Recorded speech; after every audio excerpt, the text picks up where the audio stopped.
Have you noticed that one guy on your Twitter feed who is just continuously on one? He's always got something to say, and it's not very often something nice. It almost seems like he pops online to deliver some absolutely ridiculous statement, then sits back, casually sipping on a cup of tea, watching the internet go into chaos. Someone's popped into your mind, haven't they? Well, if so, congratulations, you are in the presence of an edgelord. Welcome back to the internet's version of Dictionary Corner, also called Bluntly Put.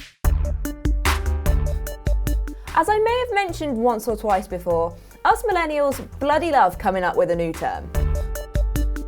Whether we're ousting sapiosexuals, praising the aromantic, or gassing up the mandem, we don't stop. Today, we are going to celebrate / out the edgelord. We're coming for you, and nobody is safe. Let's start with a bit of etymology, the posh word for the history of a word's use as a word. According to a highly reliable source, Reddit thread, the term goes way back, and whilst it sounds like another dodgy porn category, it's not. It's believed to have started with the term cutting edge, to mean trendy, new, ahead of the curve, all those good things. Like those people who liked the 1975 before they realised they were cool, and that Matt Healy's mum was one of the loose women. But the use of the word edge is where things started to go askew. Edgy people literally bring it on themselves by being the most mockable people on the planet. Imagine revolving your entire existence around a desperate desire to be cool.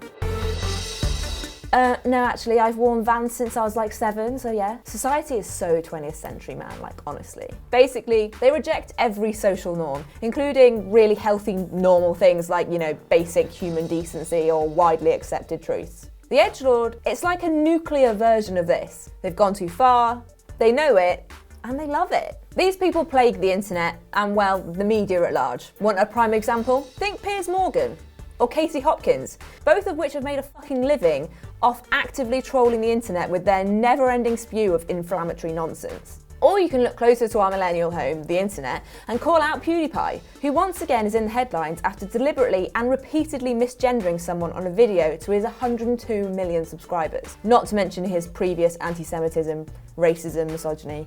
I could go on. You may ask, Charlotte, how on earth is this any different from your average internet troll who spends his or her days posting on every social media platform going? Well, these also exist in real life. The example this quite frankly genius Reddit threader used is this. Guys, my girlfriend might be pregnant. Do you think I can afford this?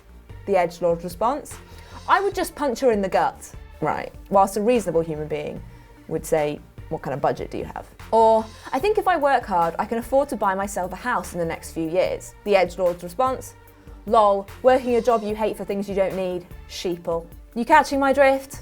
What is still yet to be uncovered is what the hell these people get from this. If they're out on the streets decrying iced coffee and hating on the 9-to-5 worker, they can't use internet validation as a motivation, can they? So what's the point? My highly scientific and well-informed conclusion is that maybe these people are just assholes. But let me know, what's your take? Do we add edgelords to the long list of people we'd like to cancel?